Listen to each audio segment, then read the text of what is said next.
noches a todas y a todas. En nombre de Dios y de la patria, se abre la sesión. El acta de la sesión sexta se da por aprobada por no haber sido objeto de observaciones y el acta de la sesión siguiente queda a disposición de la comisión. La Secretaría dará lectura a la cuenta. Gracias, presidente. Se han recibido los siguientes documentos. Un oficio del Coordinador Eléctrico Nacional, quien responde a esta comisión complementando antecedentes técnicos sobre la operación del sistema eléctrico en 2024 y 2025. Explica sus funciones como organismo autónomo encargado de coordinar la operación segura, eficiente y transparente del sistema eléctrico nacional, pero sin facultades fiscalizadoras ni sancionatorias, las cuales corresponden a la SEC y a la Comisión Nacional de Energía. Detalla su estructura organizacional, políticas internas de gobernanza y roles claves en la operación, planificación y monitoreo del sistema. Asimismo, informa sobre el evento el 25 de febrero de este año, atribuido una intervención autorizada a la empresa Interchile y a fallas de configuración en protecciones de generadoras, lo que agravó el apagón. Informa también que la CEN reportó múltiples incumplimientos normativos a la SEC y plantea recomendaciones para mejorar la normativa, fortalecer la infraestructura y modernizar el sistema, incluyendo regulaciones para PMGD y tecnologías de red. Finalmente, reafirma su compromiso con la transparencia y el mejoramiento continuo del sistema eléctrico. En segundo lugar, una carta de la Compañía General de Electricidad, CGE, por el cual responde el oficio 13 de esta comisión e informa sobre interrupciones eléctricas en Mejillones, región de Antofagasta. Al respecto, señala que entre enero y junio del año 2025 se registraron 78 cortes de suministro, clasificados como fuerza mayor externa 38, fallas de operación 24 y ajenas a CGE 16. Informa además que los indicadores SAIDI, 2,2 horas, y SAIFI, 3,1 veces, están por debajo del límite normativo. Asimismo, se presenta que se está ejecutando un plan especial de mantenimiento e inversiones que incluye lavado de estructuras, mantenimiento de redes, protección eléctrica, monitoreo por termografía, nuevo alimentador 23 kV y refuerzos de equipos, con una inversión total proyectada para 2026 de 662 miles de millones de pesos. Por otra parte, se implementan nuevas brigadas y supervisores locales, se reforzó la atención en la oficina de Mejillones y se constituyó una mesa de trabajo con autoridades locales. Finalmente, señala que se está gestionando 118 casos de artefactos dañados y se da atención prioritaria a 3 clientes electrodependientes registrados. Y finalmente, una nota de la Superintendencia de Electricidad y Combustibles, quien a través de su jefe de gabinete, señor Iván Otarola, informa que no podrá asistir a la sesión de la Comisión Especial Investigadora citada para el lunes 7 de julio debido a compromisos previos impostergables, manifestando su disposición de asistir a una próxima sesión, proponiendo como alternativa el lunes 14 de julio. Es toda la cuenta. Muchas gracias, señora secretaria. Ofrezco la palabra sobre la cuenta. Aquí me permito hacer énfasis en algunas de las informaciones que han llegado por parte del Coordinador Nacional Eléctrico. La información está en los correos y si la pueden enviar también al grupo en WhatsApp, se agradece. También de la Compañía General de Electricidad. Y tendríamos para el próximo lunes 14 de julio entonces la visita de la Superintendencia de Electricidad y Combustible, confirmada. Ahora, hoy tenemos por objeto recibir al Ministro de Energía. Es importante para nosotros poder plantear ya en estos momentos del trabajo de la Comisión cuáles son las medidas adoptadas para evitar de que vuelva a ocurrir el mega apagón que vivimos. Sabemos de que estamos en tiempos complejos en relación a que hay un proceso sancionatorio o un proceso sancionatorio en curso a las empresas que están involucradas y además también hay antecedentes que se están revisando respecto al funcionamiento del Coordinador Nacional Eléctrico. En consecuencia, sin perjuicio de eso, nosotros tenemos el deber de proponer mejoras concretas. Y aquí se han planteado algunas alternativas. Es para nosotros importante desde el Ministerio de Energía cómo podemos mejorar la resiliencia del Sistema Nacional Eléctrico a partir de los aprendizajes también que este apagón nos puede dar. Así que si no hay palabras respecto a la cuenta o puntos varios, ¿les parece que pasamos a recibir la presentación del Ministro de Energía, don Diego Pardoux, para poder conocer los planteamientos que se hacen desde la cartera para fortalecer la resiliencia y la confiabilidad del Sistema Nacional Eléctrico frente a los eventos que vivimos el 25 de febrero pasado? Ministro, le ofrecemos la palabra. Sí, señor presidente, por su intermedio. Yo intervine ya en esta comisión, sin perjuicio de ello me invitaron particularmente a atender las preguntas que entiendo que tiene la comisión. Actualizar simplemente el estado en el que está, las investigaciones respecto del apagón ocurrido durante febrero. Nuestro proceso institucional establece que primero hay un informe de análisis de fallas. Ese informe de análisis de fallas se completó en el calendario establecido reglamentariamente para ello, sobre la base de ese informe de análisis de falla y otros antecedentes que estime la Superintendencia de Electricidad y Combustible, está analizándolos para efectos de formular los cargos que correspondan. Es importante tener en cuenta que los sujetos fiscalizados por la superintendencia incluyen, como usted muy bien lo mencionaba, tanto las empresas que participan y son coordinadas por el Coordinador Eléctrico Nacional, como el propio Coordinador Eléctrico Nacional, que también tiene un sistema especial, tanto de autonomía como de responsabilidad. El diseño institucional del coordinador eléctrico, hay que recordar que vino a reemplazar a los antiguos centros de despacho económico. Los centros de despacho económico dependían de los propios coordinados, o sea, dependían de las propias empresas. El diseño institucional de hace casi 10 años, 9 años, si mal no recuerdo, estableció este coordinador eléctrico independiente, que es independiente de las empresas y de también el regulador y de, por cierto, la autoridad ejecutiva. Como una manera de reforzar su autonomía, porque hay que entender que, de nuevo, la autonomía puede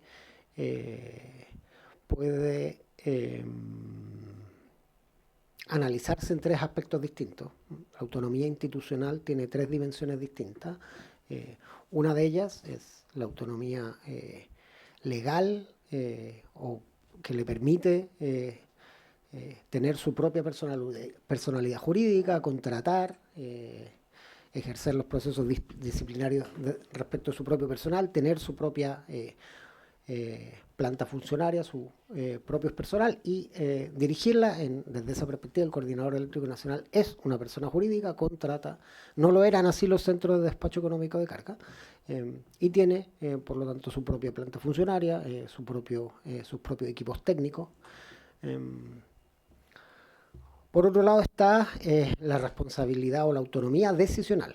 La autonomía decisional tiene que ver con la posibilidad de emitir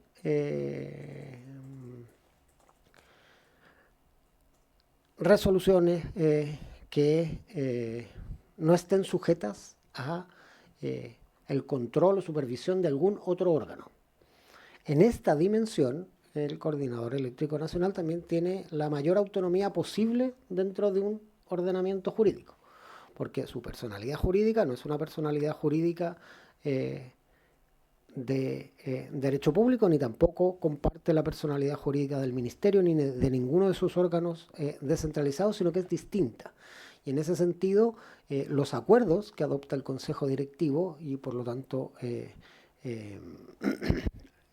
los actos jurídicos que emite el Coordinador Eléctrico Nacional no están sujetos a supervisión por parte ni del Ministerio, ni de la Superintendencia de Electricidad y Combustible, ni de la Comisión Nacional de Energía.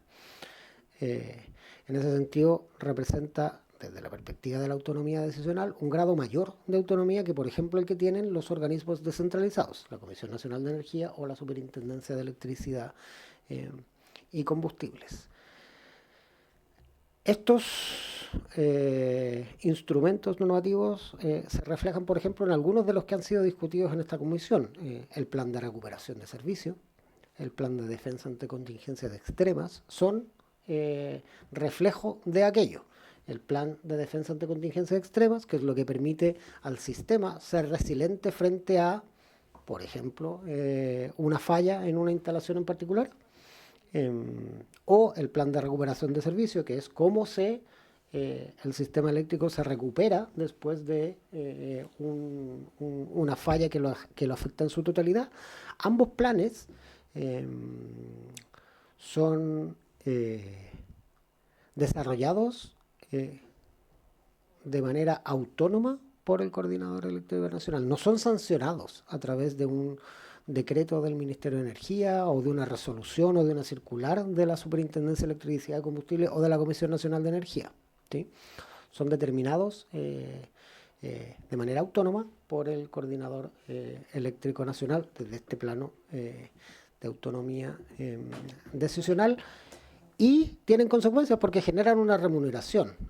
Todos los clientes que pagamos las cuentas de la luz, no solamente pagamos un cargo por servicio público con el cual se financia el Coordinador Eléctrico Nacional, en esto voy a expandirme más después, sino que también se remuneran como servicio complementario tanto el plan de recuperación de servicio como el plan de defensa ante contingencias extremas. Entonces, autonomía legal o patrimonial, la autonomía decisional y la autonomía presupuestaria. El presupuesto del Coordinador Eléctrico Nacional no depende de la ley de presupuestos. Si ustedes miran la ley de presupuestos, está el Ministerio de Energía, que es un órgano centralizado, la Subsecretaría de Energía, en verdad, que es la que aparece presupuestariamente en la partida, y algunos órganos legalmente descentralizados, como son la Comisión Nacional de Energía Nuclear, como es la Comisión Nacional de Energía y como es también la Superintendencia de Electricidad y Combustibles.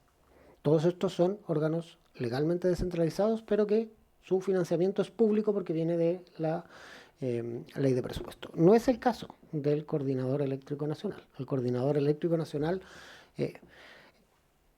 tiene que rendir cuenta de su presupuesto a la Comisión Nacional de Energía y le hace una propuesta de presupuesto y hay un diálogo en la determinación de ese presupuesto, pero el financiamiento no depende de ninguna autoridad pública. Es recaudado de una manera separada en las cuentas de la luz de clientes libres y regulados a través del cargo por servicio público. Entonces, resumiendo, tanto en cada una de estas tres dimensiones, el Coordinador Eléctrico Nacional tiene el mayor nivel de autonomía que permite nuestra arquitectura institucional, y en ese sentido es lo que se conoce en regulación de servicios públicos como un ISO, Independent System Operator. Es un operador del sistema que goza de la mayor autonomía posible. La Comisión Nacional de Energía, dentro de esta arquitectura institucional, interviene, por un lado, en la determinación del presupuesto, y también participa en el nombramiento de las autoridades superiores del Coordinador Eléctrico Nacional. El Coordinador Eléctrico Nacional, como una forma de reforzar su autonomía, se establece que su directorio, su consejo directivo, es el responsable de velar por el cumplimiento del órgano, ¿sí? Entonces, el control respecto del cumplimiento que le compete al Coordinador Eléctrico Nacional recae en el consejo directivo. La mejor prueba de este mecanismo en particular la podemos ver en la última formulación de cargos que realizó la Superintendencia de Electricidad y Combustible respecto de todos los miembros del Coordinador Eléctrico Nacional, los cuales les formula cargos en los apagones que tuvieron lugar en años anteriores, no apagones, digamos, pero en las interrupciones de suministro que hubo en años anteriores. También era necesario calcular compensaciones, en particular para los años 23 y 24. La demora en determinar la energía no suministrada, que es, digamos, el componente esencial para calcular el cálculo de compensaciones, llevó a la Superintendencia de Electricidad y Combustibles a iniciar un proceso sancionatorio en contra de los miembros del Consejo Directivo. Y como lo expresa la Superintendencia de Electricidad y Combustibles en su formulación de cargos, eso se obedece a que la responsabilidad del Consejo Directivo es efectivamente velar porque el coordinador eléctrico cumpla sus funciones. Esta idea de que es el directorio el que supervisa al órgano. Ese es el primer, digamos, ese es el primer órgano de monitoreo interno y por lo tanto el que refuerza su independencia.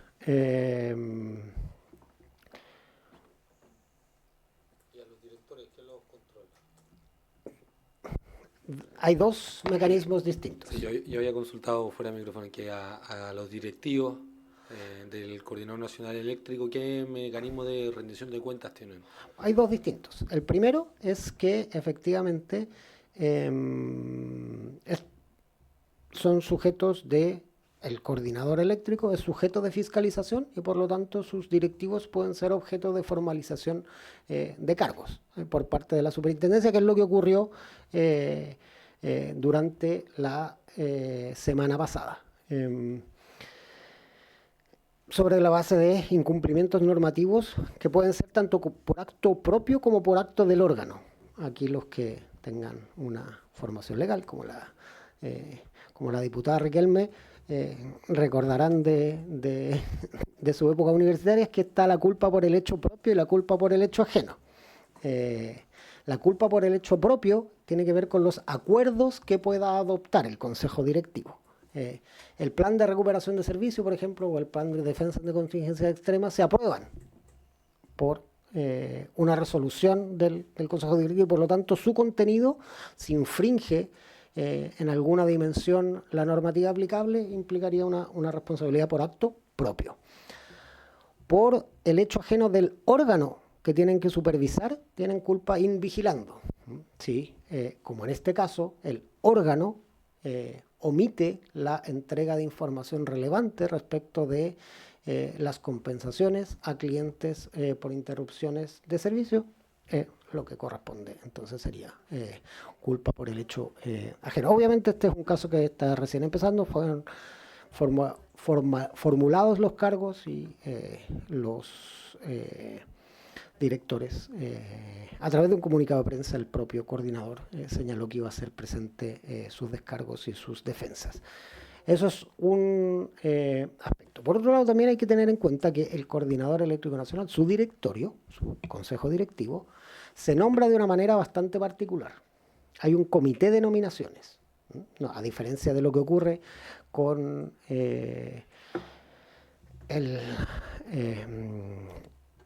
con quienes lideran la Comisión Nacional de las autoridades unipersonales que lideran la Comisión Nacional de Energía o la Superintendencia de Electricidad y Combustible, que son nombradas por el presidente de la República dentro de un procedimiento que incluye digamos, a la alta dirección pública. En el caso del Coordinador Eléctrico Nacional hay un órgano especial. Este órgano especial está integrado por la Comisión Nacional de Energía y en ese sentido el Ejecutivo tiene una cierta representación, pero y también por alta dirección pública, y ahí hay, digamos, otra señal de independencia, pero también por otros dos órganos que a su vez también son independientes, como son el panel de expertos eléctricos y finalmente el Tribunal de la Libre Competencia. Esos son los que determinan el nombramiento y los que eventualmente también van a conocer de un proceso de remoción, que ese es otro mecanismo de control que contempla la Ley General de Servicios Eléctricos frente a casos graves de incumplimiento de la normativa. Se puede activar este procedimiento de remoción que es conocido por este mismo comité de nominaciones. Ministro, sobre el punto, yo tengo una consulta también al diputado Hugo Rey. Si la planteo usted, diputado, como prefiera. Que es muy sobre el punto respecto, es muy sobre lo que plantea, porque entendemos que el Coordinador Nacional Eléctrico tiene una autonomía similar a la del Banco Central, en donde por lo que dicta y por lo que hace responde ante el directorio. y el directorio es quien asume la responsabilidad de haber dictado algo mal o que se haya hecho algo mal. En su labor de supervigilancia asume la responsabilidad en caso de que ellos no hayan vigilado que algo no se hizo como corresponde o algo no se dictó como corresponde. Pero además de la eventual destitución, ¿qué puede arriesgar un directivo del Consejo del Coordinador Nacional Eléctrico? ¿Cuáles son los mecanismos de rendición de cuentas? Porque si es que hay algo que creo que aplica a Chile en estas áreas y en otras, es que para algunos grandes a veces la multa es más barata que hacer las cosas bien. Y eso creo que es lo que no puede pasar, y creo que nosotros podríamos en esta comisión impulsar que los costos de los apagones sean tan altos para las empresas que van a terminar decidiendo hacer las cosas bien, pues de lo contrario esto se va a volver a repetir y esta comisión se constituye para que esto no se vuelva a repetir, para contribuir a que no se vuelva a repetir. Entonces, en concreto, junto con el destituirlo del directorio, ¿qué otros cargos se pueden levantar en contra de los directivos? Si lo tiene ahí en referencia, si no, nosotros ahí lo buscamos, cuál es la norma que fija esto, para poder hacer una revisión de la norma y de esa manera poder establecer sanciones más duras. Sí, señor presidente. Esto está, ambos, la Ley General de Servicios Eléctricos establece, en este caso en la Ley Orgánica de la Superintendencia, establece dos estatutos legales distintos con techos distintos. En el caso de las empresas coordinadas, el límite establecido en la ley son 20.000 UTAs. 20.000 UTAs son equivalentes más o menos como a 15 millones de dólares, 16 millones de dólares, por ahí. ¿Sí? Claro, el techo, este es un techo que se aplica para cada infracción y para cada triple identidad de partes, causa de pedir y objeto. Para cada empresa, por cada cargo, por cada ilícito, se le aplica, digamos, este techo, que 15 millones de dólares o 15.000 millones de pesos, obviamente es una cifra que parece significativa, ¿cierto? Pero es importante tener en cuenta cuál es la magnitud de los daños que producen estos incumplimientos. Porque una cosa es, digamos, evaluar estas multas en abstracto y otra considerando en concreto lo que pasa cuando los incumplimientos se materializan en un apagón. Y si bien las compensaciones a clientes todavía no se pueden determinar, porque precisamente para eso necesitamos una línea de base, y las del 23 y las del 24 no las hemos podido determinar porque falta información, digamos, la superintendencia no las ha podido determinar porque falta información. La Agencia Internacional de Energía, de manera muy preliminar, que está permanentemente estudiando estos fenómenos en el mundo, se aproximó a este tipo de fenómenos y ellos estiman el costo del apagón de febrero en 450 millones de dólares. O sea, 30 veces el límite legal que se establecen para las multas. Hay una diferencia significativa entre la sanción y entre el límite legal de la sanción y la magnitud del daño que puede generar el incumplimiento. En el caso de los miembros del Consejo Directivo, tienen un estatuto especial de responsabilidad y un techo legal de responsabilidad un poco distinto, que se establece en 30 UTAs. 30 UTAs son aproximadamente 23, 24 millones de pesos. Entonces, respecto de cada miembro del Consejo Directivo, el límite legal de las sanciones que pueden recibir es 24 millones de pesos. En este caso, el objetivo de ese techo, y así quedó establecido en la ley en su momento, o sea, la historia de la ley en su momento, corresponde más o menos a un mes de remuneración de, de, de, de este, digamos, de los miembros del Consejo Directivo. Esos son los límites que hoy día están. Han habido iniciativas para aumentar este techo, la más reciente en un proyecto de ley que ahora está en segundo trámite, que ya pasó por, digamos, por la Comisión de Energía. A la diputada Riquelme, por su intermedio, señor presidente, le tocó participar. Y en el contexto de el mensaje del Ejecutivo originalmente establecía duplicar todo el rango de las multas. Eso no prosperó durante la tramitación en primer trámite. En segundo trámite hay una indicación de la senadora Gatica en torno a duplicar estos techos, pero esa indicación fue rechazada en la Comisión de Energía del Senado en votación dividida. De este modo, no es primera vez que se discute un posible aumento de las sanciones. Durante la discusión de esa indicación de la senadora Gatica, de hecho, me tocó presentar y podemos hacerlo llegar a la comisión investigadora si es de su interés, porque tuvimos que hacer un comparado de las sanciones en otros aspectos regulatorios. Incluso si se duplicara el techo, la magnitud de las multas quedaría debajo de lo que ocurre en otros sectores regulados, como por ejemplo en el ámbito en el ámbito financiero.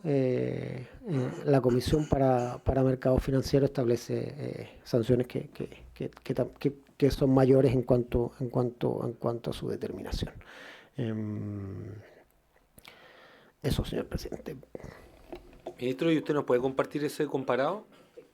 Entonces, sí, por supuesto. ¿le parece a la comisión, si lo tienen a bien, pedirle o acordar que dentro de los aspectos que concluyamos en el informe sea uno relativo a aumentar el techo de las multas que se cursan tanto a las empresas como a los directivos del Coordinador Nacional Eléctrico? ¿Le parece a la comisión? Que levantemos una propuesta. Acordado. Es el turno del diputado don Hugo Rey, región del Maule, presente. Muchas gracias, presidente. Bueno, saludar al ministro que nos está exponiendo parte importante de las temáticas que hoy día nos interesan, que son parte de esta Comisión Especial 68.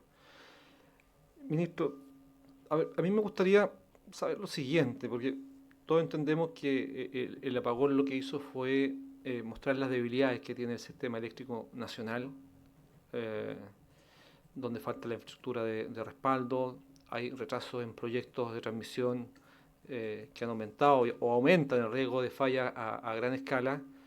La emergencia también revela que hubo problemas de coordinación y respuesta, poniendo en grave crisis la situación y duda respecto de lo que pasa hoy día con el sistema, ¿ya? Y eso es algo que es transversal a todos en el país. Pero esta falta de inversión, esta falta de infraestructura se ve en muchos sectores. Nosotros vemos, por ejemplo, lo que pasa en la región del Maule, que es mi región a la que represento, en donde hay infraestructura eléctrica que no se ha desarrollado, infraestructura eléctrica que no llega a los sectores donde tienen que llegar, que la única línea que transmite energía hacia la costa, por ejemplo, desde Parral hacia la costa del Maule, Peyúgue, Coranipe, tenemos incluido Cauquenes, ¿no es cierto?, una debilidad del sistema que está a tope, ya no resiste más. Y hay proyectada una paralela, pero está proyectada hace mucho tiempo y no se han hecho las inversiones.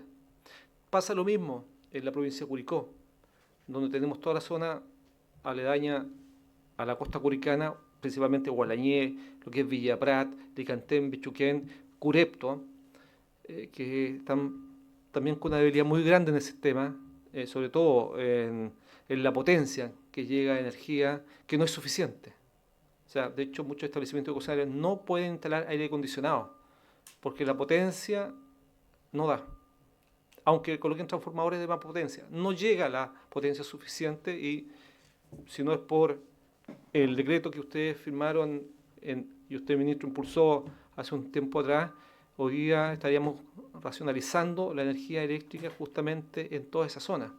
Y eso es una realidad patente, latente, que nos habla de una falta de inversión del Estado, que nos habla de que hay muchos proyectos que hoy día están encaminados o que se retiraron, y que para volver a activarlos vamos a tener un tiempo que las comunidades no tienen. Entonces, si bien esto afectó, ¿no es cierto?, a esta columna vertebral que tenemos del sistema eléctrico nacional, hoy día unificado, tenemos problemas con las extensiones hacia los distintos rincones del país. Y es por eso que a mí me gustaría saber si existe alguna evaluación que tengan ustedes del sistema, cuáles son las debilidades en que se encuentra el sistema hoy día, dónde hay que hacer las inversiones. Esto no, ministro, no es para que me responda ahora, pero a lo mejor, bueno, si puede, mejor, pero si lo pudiera hacer más en detalle, con algún levantamiento de información, se lo agradeceríamos muchísimo, porque lo que queremos es que esto que pasó no vuelva a ocurrir, y no vuelva a ocurrir en ninguna parte, y por lo tanto, si hay que hacer inversiones, necesitamos saber cuáles son este tipo de inversiones. Por eso necesitamos saber cuáles son las debilidades del sistema, cuáles son los proyectos que hoy día hay de mejoramiento del sistema eléctrico que se encuentran pendientes, qué organismo está tramitando esos proyectos, esas iniciativas en los últimos años, si las inversiones son públicas, son privadas. Son temas que a nosotros nos interesa conocer, saber, porque entendemos las inquietudes que nos transmiten los alcaldes, los mismos vecinos de los distintos sectores aledaños, sobre todo de los sectores más alejados, en donde nos repiten una y otra vez, y esto es por todos lados, que no hay real potencia hoy día para llegar con toda la energía que se requiere a todos los rincones.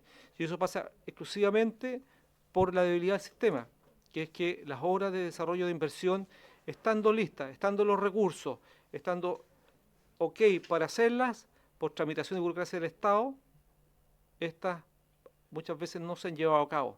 Entonces queremos saber si eso es así, cuántos proyectos se han presentado, cuántos proyectos se han caído en los últimos 5 años, pues podemos poner 10 años, pero que hoy día el sistema requiere, porque lo que no queremos que pase es que otra vez este sistema debilitado no se tomen todas las acciones para robustecerlo, para prever algún tipo de situación futura en donde pueda volver a ocurrir lo mismo, porque si tuviéramos un sistema fortalecido, probablemente lo que ocurrió en el norte hubiera sido más acotado y no hubiera convocado y afectado a gran parte del país.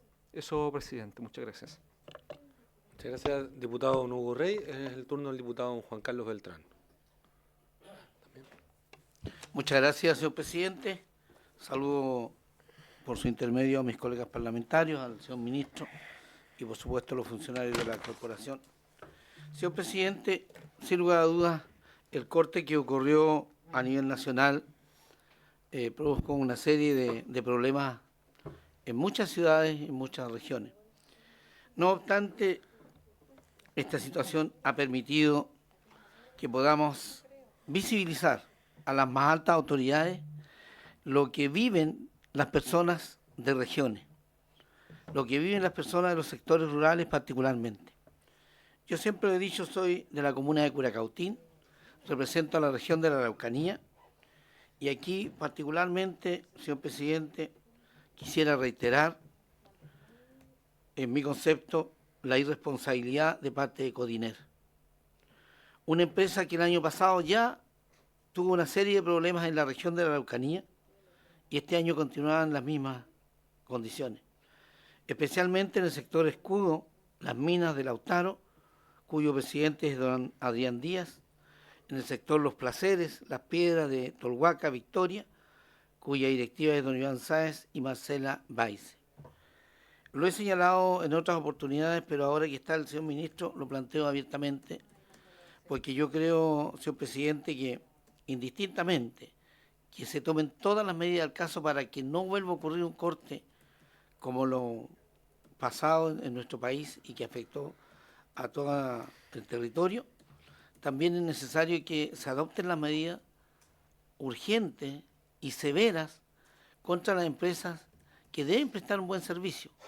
Y reitero, el caso puntual de Codiner, en mi concepto y representando a muchos habitantes que me lo han señalado en mi trabajo territorial, debe ser sancionado y sobre todo deben entregarse las compensaciones a las personas que han sido afectadas por estos cortes. Eso, señor presidente, muchas gracias. Muchas gracias, diputado Juan Carlos Beltrán. Es el turno de la diputada Marcela Riquelme.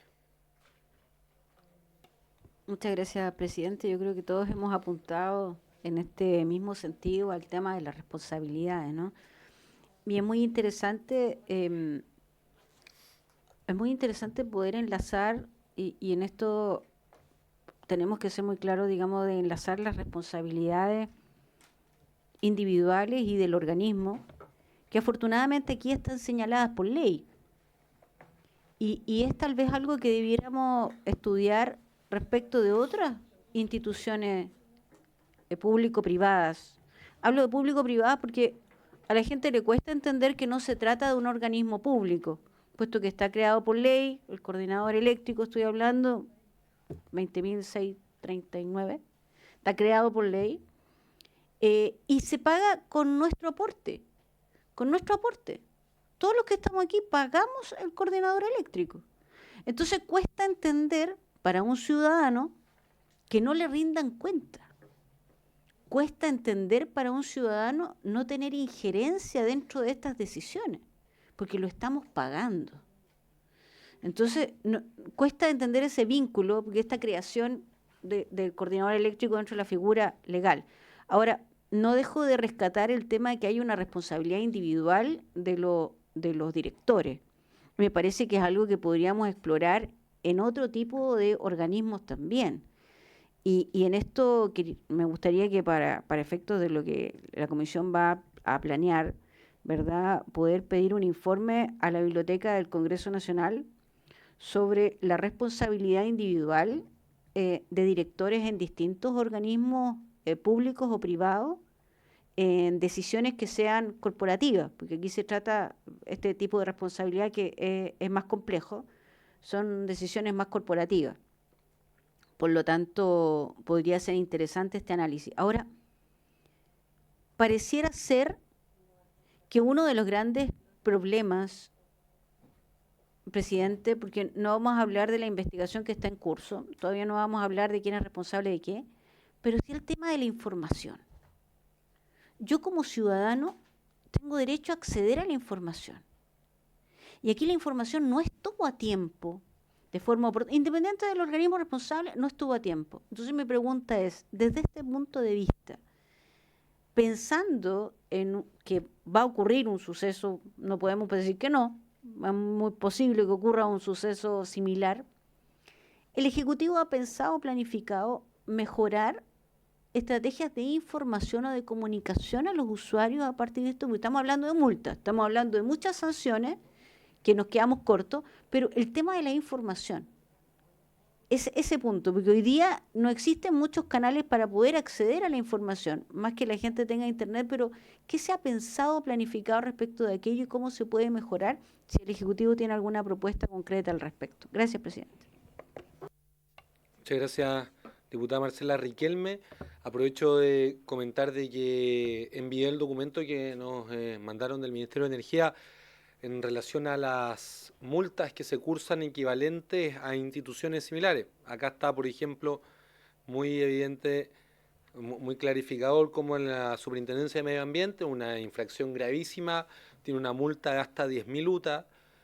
En la Superintendencia de Electricidad y Combustible, con una multa de hasta 10.000, cuando es lo más grave, reiterado, lo peor que puede ocurrir, y que vigilen esta superintendencia.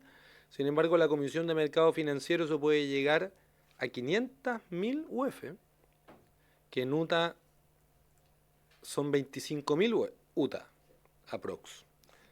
Entonces estamos hablando de que hay proporciones que no se relacionan, porque aquí estamos hablando de que el costo de tener el país es un costo que la Agencia Internacional de Energía estima en 450 millones de dólares.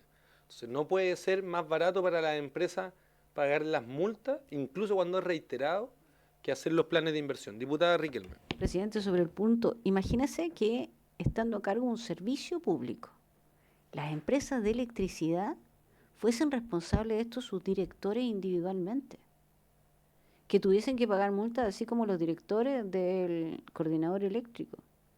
O sea, independiente de la responsabilidad, ¿cierto?, como organismo, que tengan esta responsabilidad también individual sobre estas decisiones. Es muy interesante poder explorar esta beta porque no cualquier empresa, estamos hablando de una empresa que está a cargo de un servicio público.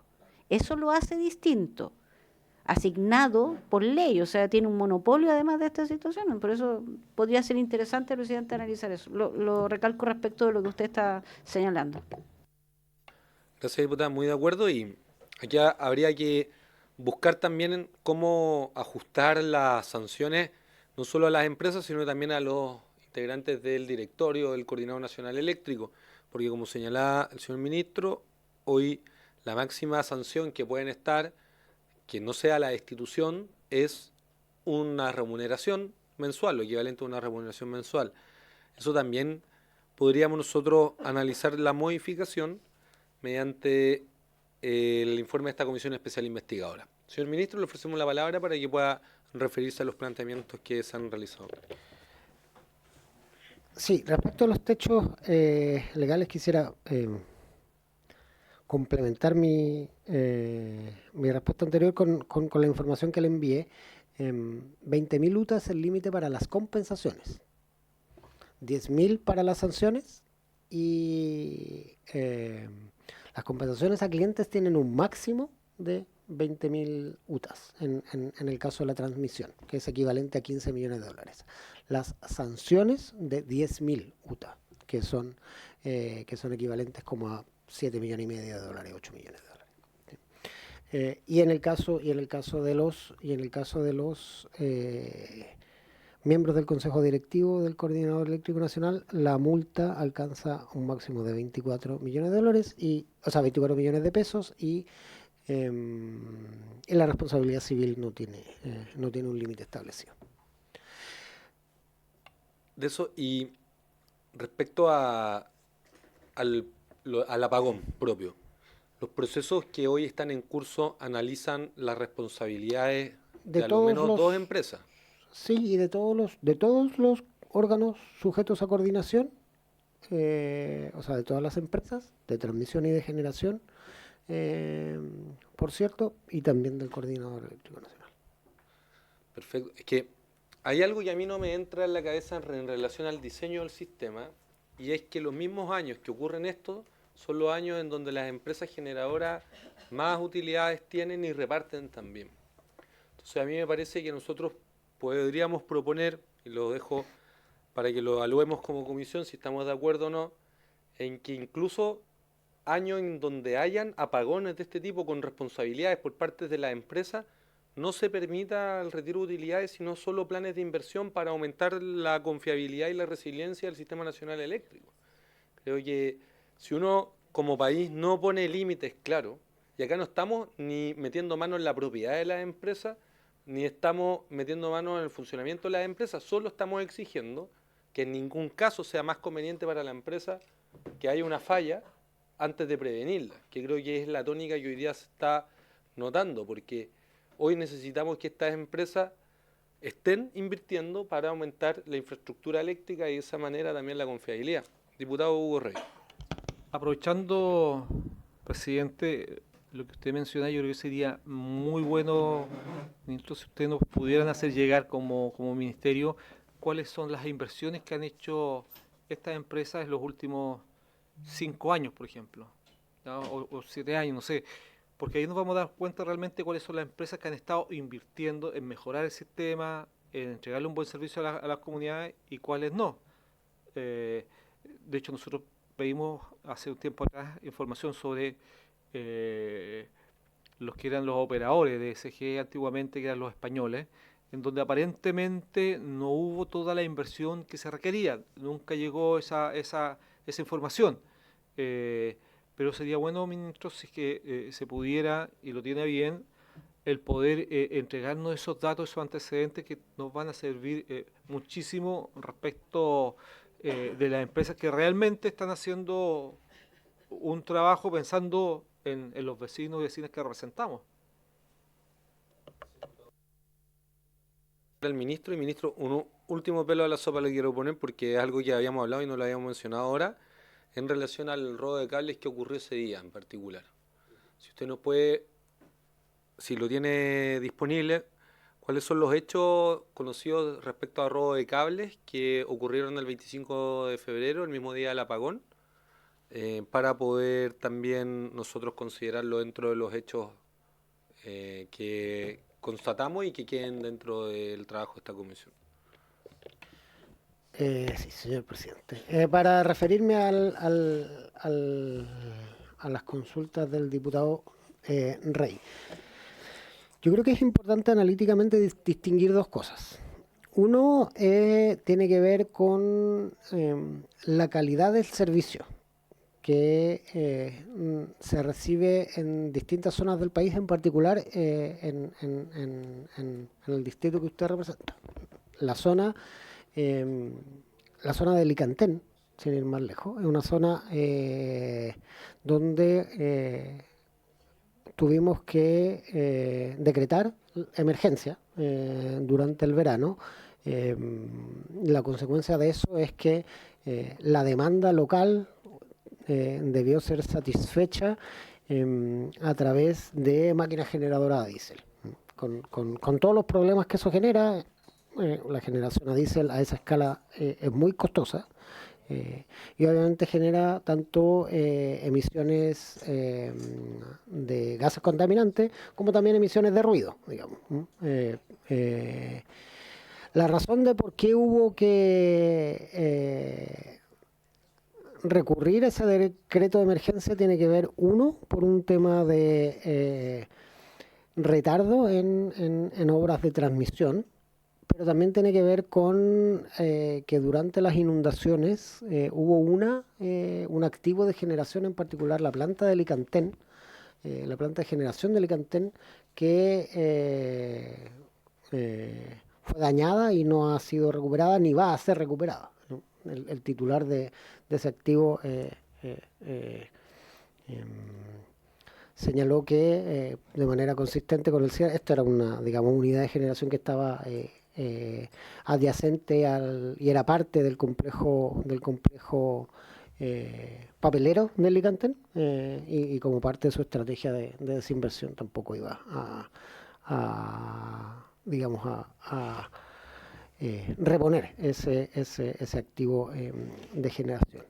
En esa dimensión hay regiones del país donde efectivamente la calidad del servicio es preocupante, y por eso es que se aprobó durante la legislatura pasada lo que se denomina la ley de transición, que nos entrega algunas herramientas adicionales para poder acelerar el ritmo con el que se ha ido, el ritmo de obras de transmisión, particularmente en estos sectores. Hoy día yo creo que estamos prontos a que se retomen las obras de la línea de Charrúa-Chillán, de la línea Monterrico-Cocharca, que están sujetas a una de las herramientas que establece esa ley. También estamos trabajando en obras necesarias y urgentes que van a ser despachadas con cierta prioridad, y en particular para la zona sur del Maule. En la última sesión del Consejo de Ministros se aprobó con condiciones una línea de transmisión específicamente que sirve esa zona de la región. Es importante entender, porque muchas veces cuando se discute la pertinencia de estos proyectos de inversión, debido a los lugares donde se tiene esta discusión, los consejos de ministros o digamos, o los foros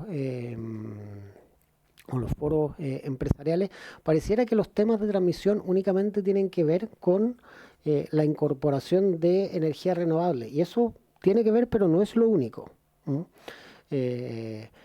Esta línea en particular, la principal justificación de esta línea es seguridad y calidad de servicio. En las zonas de Biobío, en las zonas de Maule, especialmente en las zonas costeras y también de Ñuble, la calidad del servicio requiere inversiones adicionales y la vocación productiva de esos lugares requiere proyectos de transmisión adicionales. El retardo en esas obras de transmisión no solamente impacta la capacidad que tenemos de aprovechar nuestro potencial de energía limpia, sino que también impacta la calidad del servicio que reciben hogares y, digamos, sin ir más lejos, proyectos de viviendas sociales con los que hemos tenido que pensar en soluciones ad hoc, el hospital de Chillán, donde hemos tenido que también pensar en soluciones ad hoc. O sea, de eso es de lo que estamos hablando. Por eso son tan importantes estas subestaciones y líneas de transmisión adicionales, porque además lo que sucede, particularmente en regiones de Valparaíso, en la región de O'Higgins y en la región del Maule, es que el sistema de distribución ha ido cerrando un poco ese vacío.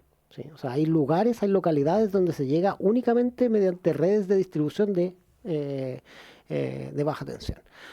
Pero el problema de esas redes, es que son mucho más frágiles frente a un temporal, frente a un incendio.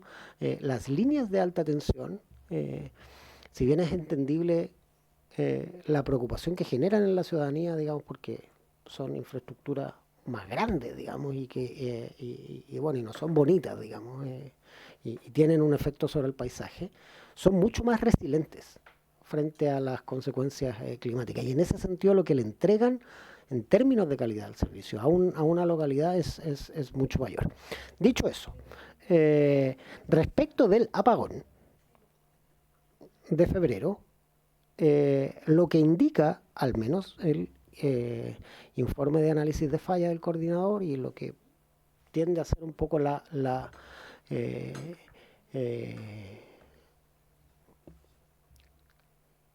yo diría el consenso, si es que uno puede decir algo de esa naturaleza en un tema como este, es que estamos más que frente a brechas de inversión, a brechas de cumplimiento. Eso no significa que no tengamos brechas de inversión por otras razones en nuestro sistema de transmisión, particularmente en temas de calidad de servicio y de aprovechar todas las oportunidades que tenemos para la incorporación de energías limpias.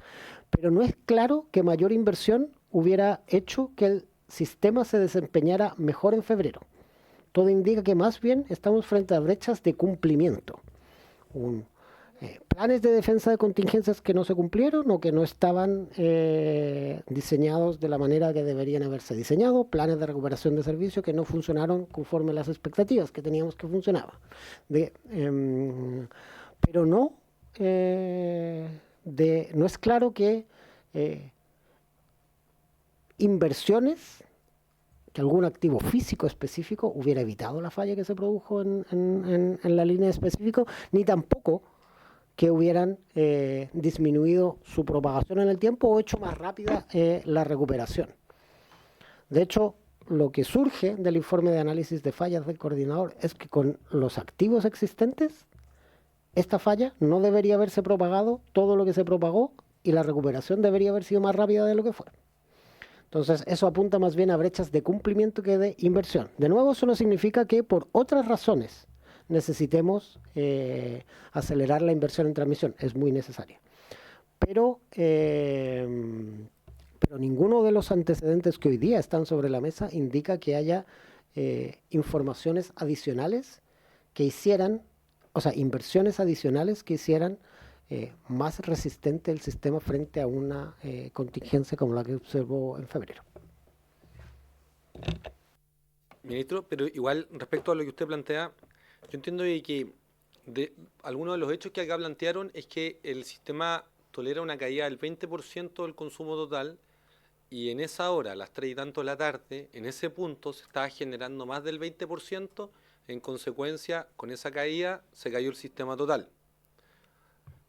No sé si estoy bien en esos hechos o no, en la constatación de esos hechos, pero yo me imagino que el sistema tiene que ser redundante. O sea, que si nosotros ya sabemos que en determinadas horas un punto del sistema es crítico y puede involucrar la caída de todo el sistema, entonces construimos una línea en paralelo, cosa que cuando una línea se cae, la otra funciona. No podría uno pensar en esa obra que le entregue mayor resiliencia y confiabilidad al sistema. Sí, señor presidente. Obviamente, más líneas generan una mayor resiliencia. Obviamente, si tuviéramos disponible, qué sé yo, Quimarlo Aguirre, que esta línea de corriente continua y alta velocidad, que también atraviesa esa misma área geográfica, hubiera habido digamos, una línea adicional. Pero el sistema, y a mí no me corresponde como pronunciarme sobre las distintas hipótesis de lo que ocurrió, pero si uno mira el informe de análisis de falla del coordinador, la propagación, esta falla era una falla evitable, ¿cierto?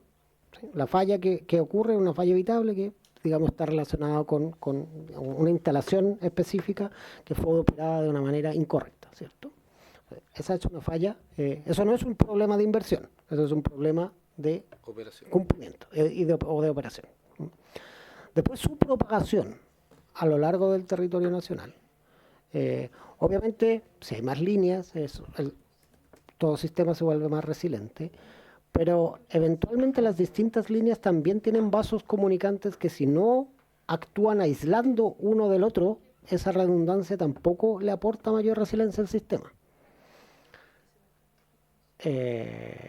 El caso de España, por ejemplo, es ilustrativo en este sentido.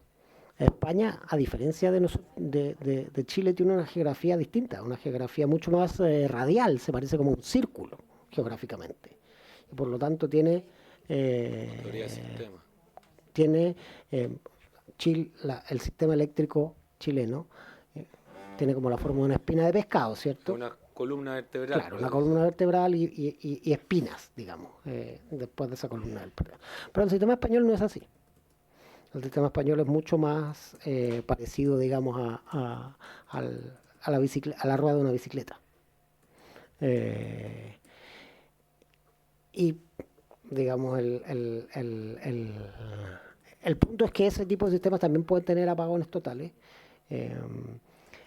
Y si bien más líneas, obviamente, generan una cierta redundancia, una mayor capacidad, y no solamente líneas, qué sé yo, tener condensadores síncronos, o una mayor penetración de batería. Hay distintas tecnologías que obviamente le van a aportar resiliencia al sistema. El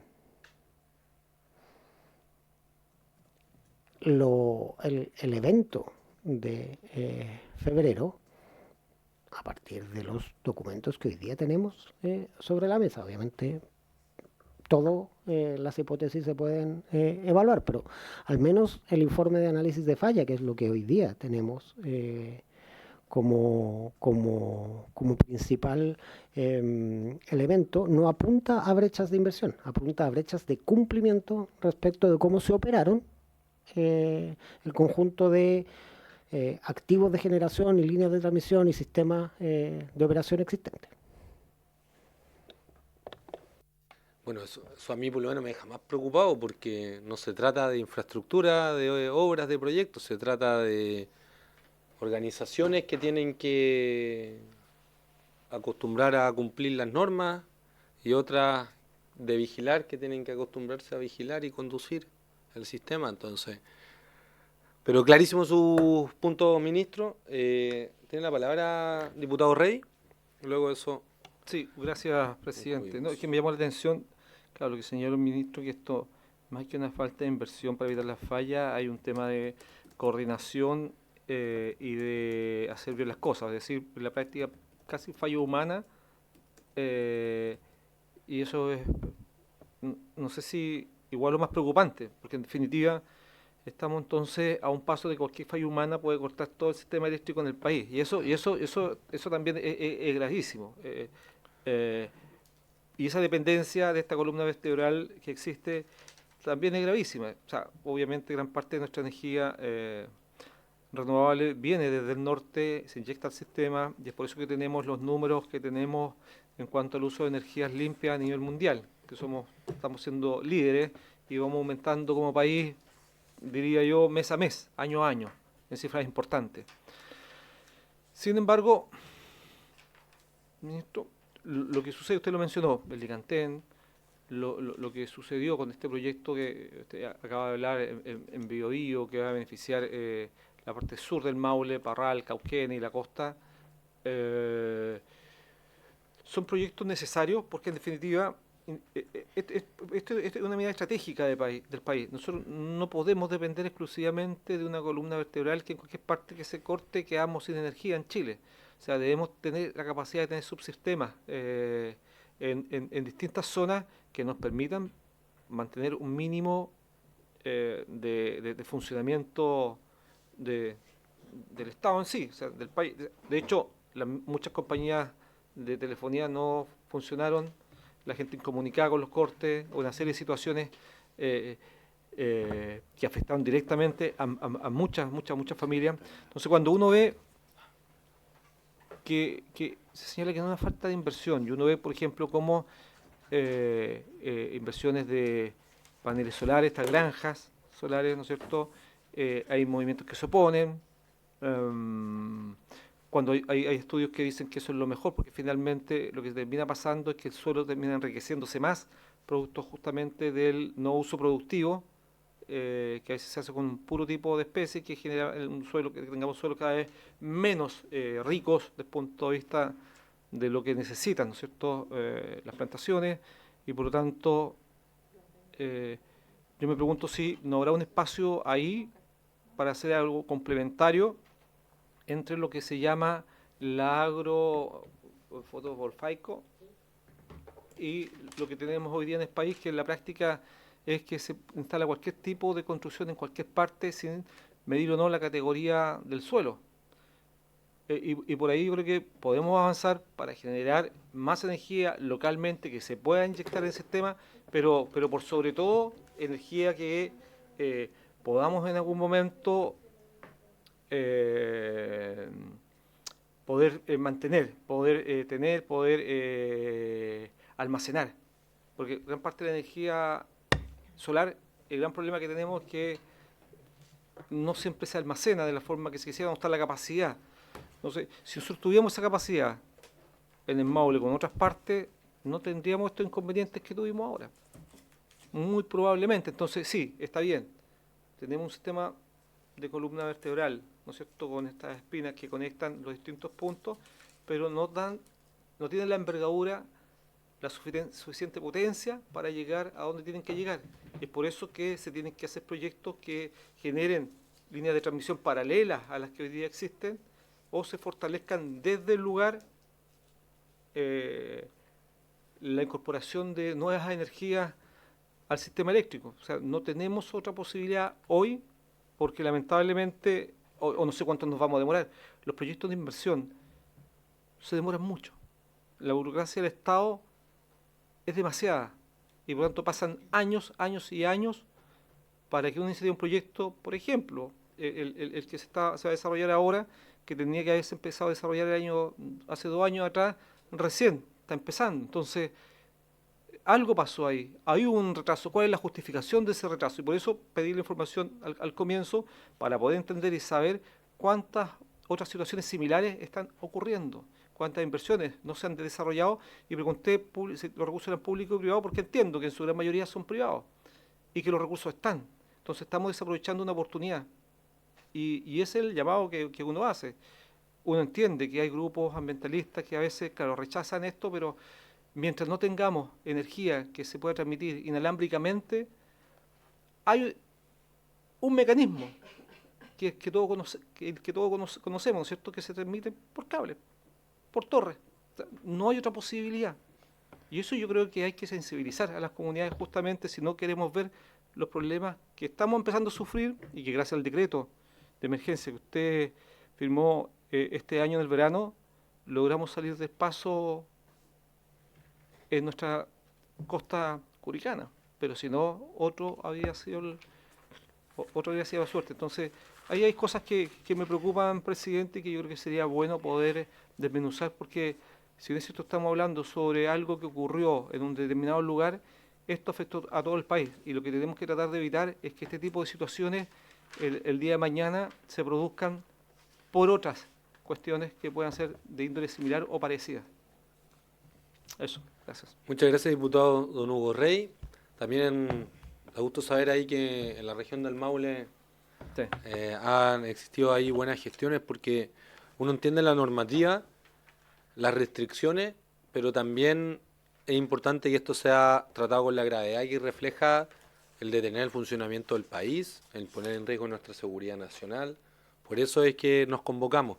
Yo quiero agradecer, ministro, por la exposición, las claridades. Yo creo que están bien claros los hallazgos acá, que son tarea para nosotros para lograr el acuerdo en torno a reformas concretas que podamos impulsar. Y si no quiere agregar algo más. ¿No? Entonces, por haberse cumplido el objeto de la sesión, esta se levanta. Próxima semana, la superintendencia.